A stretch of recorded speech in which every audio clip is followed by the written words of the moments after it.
forget to subscribe my channel Hang Duk Mana. Sas.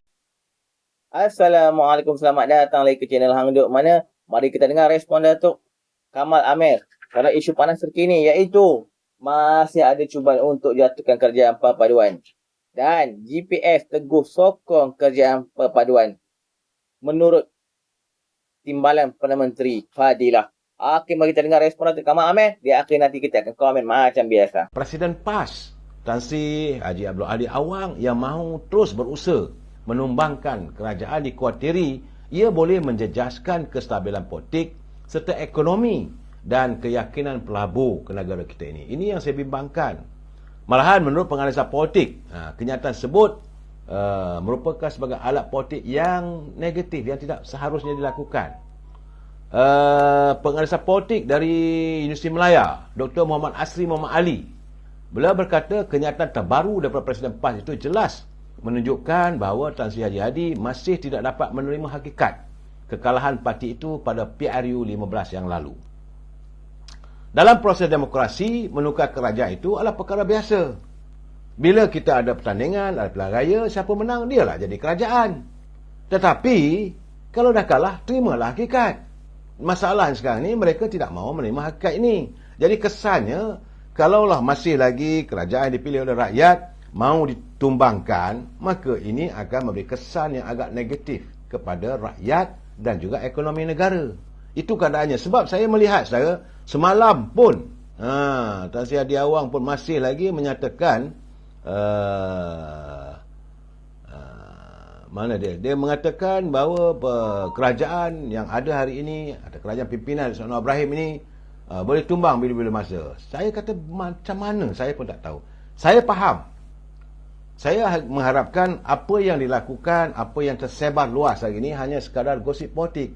Tapi apabila nama-nama orang-orang tertentu, pemimpin-pemimpin tertentu yang punya pengaruh dari segi kewangan disebut dalam pertemuan, macam mana apa yang lontarkan oleh Datuk Lokman Adam, ini bagi saya satu kenyataan, bagi saya lah kalau itu berlaku memang tidak baik. Rakyat harus bangun menentang tindakan sedemikian. Kerana suka tak suka, Pakatan Harapan telah diberi kepercayaan oleh rakyat untuk menjadi pemimpin, untuk menerajui kepimpinan negara dan didukung oleh UMNO. Bukannya tiba-tiba saya seret UMNO tergih-gih, tidak. Setelah Perikatan Nasional menolak. Apabila mereka menolak untuk bekerjasama dengan Pakatan Harapan, bila UMNO bersetuju untuk menyokong dan boleh membentuk kerajaan, tiba-tiba mereka pula mahu menjatuhkan pemimpin yang sedia ada. Ini bagi saya soal tabur atap ke, scheme of thing ke, ini satu tindakan yang bagi saya lah di luar tabi'i sebenarnya. Ini tindakan yang di luar. Sebab itu veteran UMNO menzahirkan kebimbangannya bahawa sebagaimana menurut Tan Sri Syarif Samad, beliau menasihati supaya kita jangan ambil mudah dengan jangkaan yang dilakukan oleh Presiden PAS Tan Sri Hadi Abdul Awang berhubung kemungkinan kerajaan campuran boleh jatuh pada bila-bila masa, katanya. Menurut Tan Sri Syarif, sebarang kemungkinan boleh berlaku susulan kenyataan Hadi yang tidak menolak kerajaan campuran Pakatan Harapan boleh tumbang. Jadi jatuhnya PH tentulah naiknya Perikatan Nasional. Inilah yang cuba dicetuskan oleh PAS. Sekali lagi PAS sedang berusaha untuk memulakan langkah untuk menjatuhkan kerajaan perpaduan. Dan mereka sekarang ini sedang menumpukan perhatian kepada di kalangan ahli-ahli parlimen daripada Sarawak. Keadaan ini sebenarnya bagi saya lah tidak diizinkan. Jadi saya haraplah apa yang dilontarkan, memang saya tahu bahawa benda tu besar kemungkinan ada.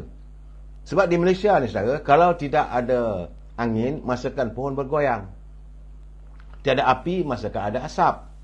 Selalunya gosip politik di Malaysia ini ada kebenarannya. Dan bila dikatakan beberapa orang pemimpin tertentu telah pun menemui tokoh-tokoh tertentu dan tokoh sebut katanya bersedia untuk menaja kewangan, kesan apabila akaun Parti Bersatu tidak mempunyai kecukupan sumber kewangan, apabila akaunnya telah dibekukan, maka mereka bersedia. Dalam keadaan beginilah yang saya katakan pimpinan harus berhati-hati. Jangan kita ambil mudah. Dan saya haraplah agar kerajaan, pimpinan Sultan Ibrahim benar-benar tegas Jangan beri muka lagi. Kalau siapa yang melakukan onar, ada ruang tindakan undang-undang dia ambillah tindakan. Kalau ada kenyataan mahu menjatuhkan kerajaan, itu bagi saya adalah satu treason, satu tindakan khianat pada negara. Nak jatuh Sultan Ibrahim itu soal lain. Tapi kalau kata nak menjatuhkan kerajaan, itu dah salah lah tu. Dan pihak berkuasa boleh mengambil tindakan. Ini gambaran yang saya perlu nyatakan, saya jelas saudara.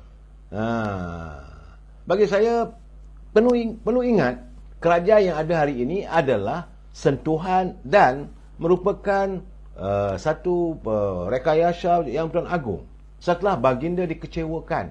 Sebenarnya saudara, Duli Yang Mulia Tuan Agong dikecewakan apabila baginda menasihati, menyarankan agar Sultan Ibrahim bersama Tan Sri Muhyiddin membentuk kerajaan. Tapi kerana pelantikan Sultan Ibrahim sebagai Perdana Menteri, Tan Sri Muhyiddin tak setuju. Atas alasan kononnya waktu itu telah pun mendapat sokongan daripada ahli parlimen melalui akuan bersumpah beberapa orang wakil rakyat daripada Sarawak dan daripada UMNO Barisan Nasional. Kononnya. Ini juga tidak dapat dibuktikan secara jelas dan nyata.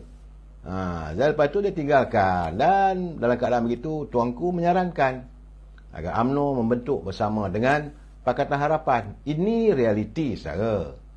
Bukanlah kita tergeh-hegeh. Ya, sekarang ni saudara Muhammad Fazil, tangkap je lah. Apa masalahnya? Itu benar. Sekarang kalau susah-susah sangat, tangkap je lah. Saya tidak mahulah agar kerajaan ini dilihat zalim. Tetapi kalau onar, kena ingat kita sedang memperbaiki ekonomi. Sebab itu saya melihat sebagaimana kenyataan daripada Setiausaha Agong, veteran UMNO. Kerana veteran UMNO yakin tiada ahli parlimen UMNO dari Barisan Nasional yang akan menyokong gerakan sulit untuk menjatuhkan kerajaan perpaduan pimpinan yang membawa Perdana Menteri dan Sultan Ibrahim.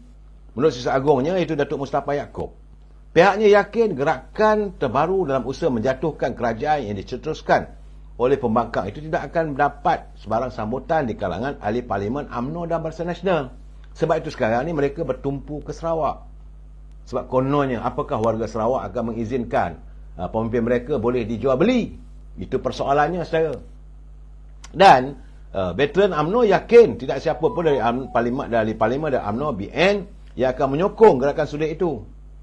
Kita yakin, tetapi bagaimana dengan daripada Sabah dan Sarawak? Walau bagaimanapun, kalau Sabah Sarawak membuat keputusan, itu soal lain. Tetapi dengan bermodalkan 30 kerusi, ini kadang nak dikepung susah juga saya. Saudara Pok Han dia kata, kami sedang berbincang menyokong UMNO PRN Selangor, tapi si Atan buat onar pecah belah Pakatan Harapan dan UMNO. Itu keadaannya saudara. Perlu apa nak dipecah belahkan dalam keadaan kita dah bersatu ni? Santunilah, jangan lagi, sebab negara memerlukan kestabilan politik. Kenyataan-kenyataan yang dilontarkan oleh Tan Sri Haji Adi Awang itu menggugat kehendak ataupun semangat yang berkobar-kobar di kalangan pelabur untuk datang melabur. Itu cerita dia sebenarnya saudara.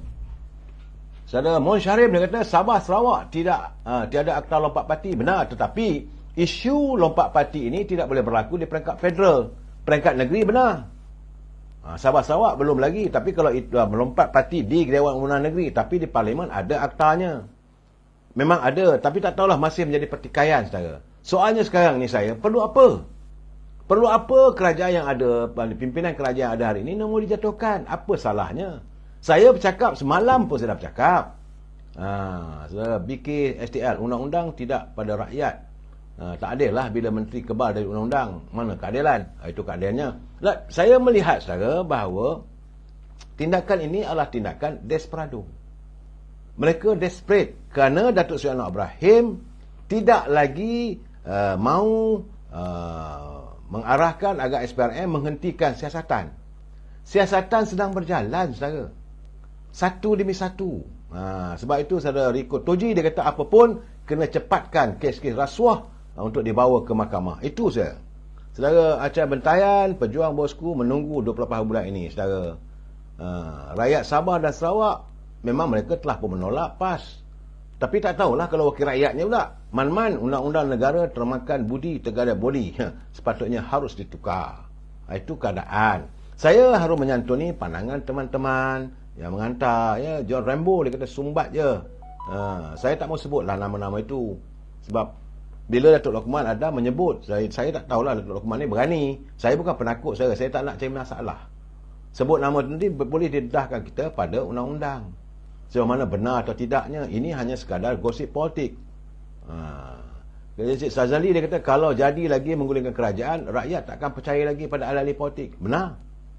Sekarang ni pun saya nak beritahu kepada saudara, rakyat pun sudah semakin muak. Rakyat semakin bosan dan benci pada ahli politik. Yang lain tak ada, saban hari bercakap soal jawatan. Rakyat dah muak, benci melihat gelagat mereka. Yang rakyat nak tahu, santunilah kami.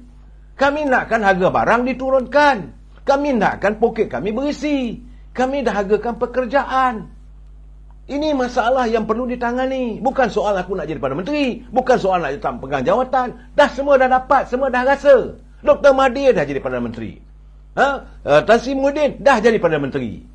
Datuk Ismail Sabri dah jadi Perdana Menteri.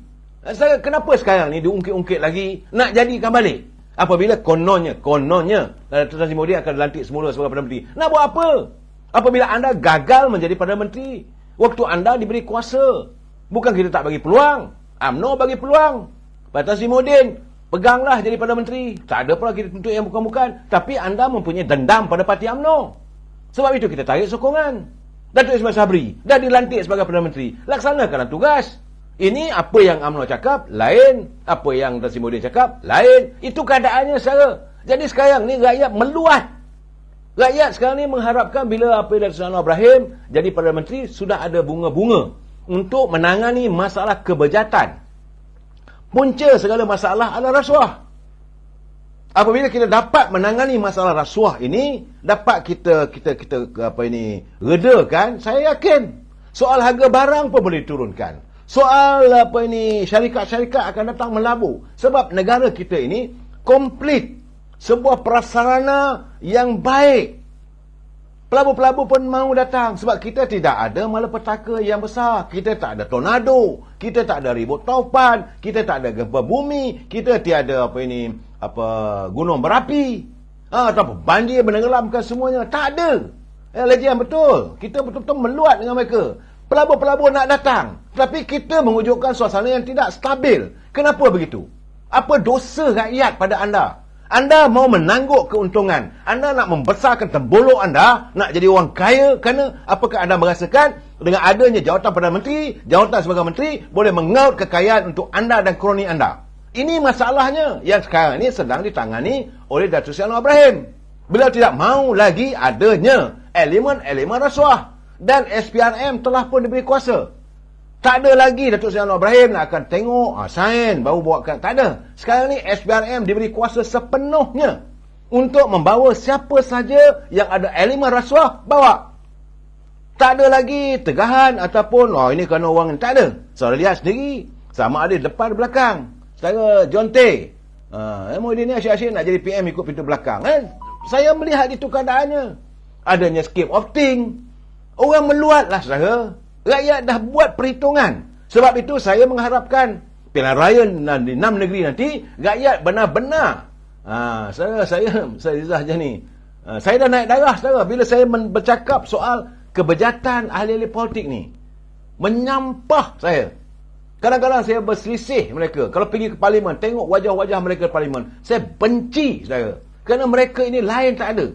Matlamatnya, perjuangannya untuk jawatan. Sedangkan kami, rakyat menghantar anda ke parlimen untuk membincang soal kami, soal kehidupan kami, soal kehidupan rakyat. Rakyat nak makan.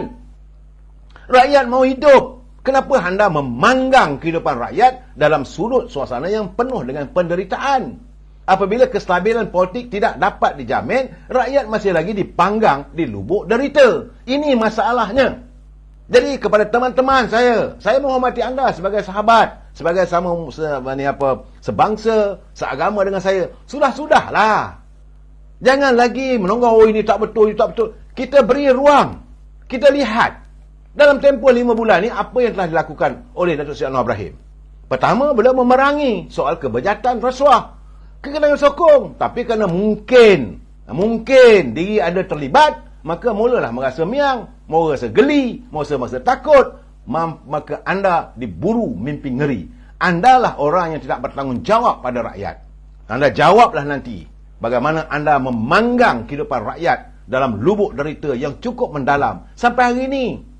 Saya lihatlah sendiri saya, hari raya baru ni pun ada berkeceriaannya, walaupun ada, tapi Okey tuan-tuan, komen saya lah. Ya, kita masih dengar sekarang ini ada pihak yang cuba untuk contohnya meletak jawatan ahli parlimen dan membuat kembali pilihan raya. Mungkin yang 15 orang tu daripada BN lah, tapi kita tak tahulah kan. Tapi dengan sokongan yang telah dikeluarkan oleh Timbalan Menteri Fadilah, GPS teguh menyokong kerjaan perpaduan. So, saya berharap dengan ini kerja perpaduan pimpinan Datuk Seri Anwar Ibrahim terus kukuh dan kita sama-sama memberi sokongan kepada kerjaan perpaduan untuk demi kestabilan dan masalah rakyat dapat diselesaikan. Okey, mari kita terus sokong kerjaan perpaduan. Assalamualaikum dan jumpa lagi.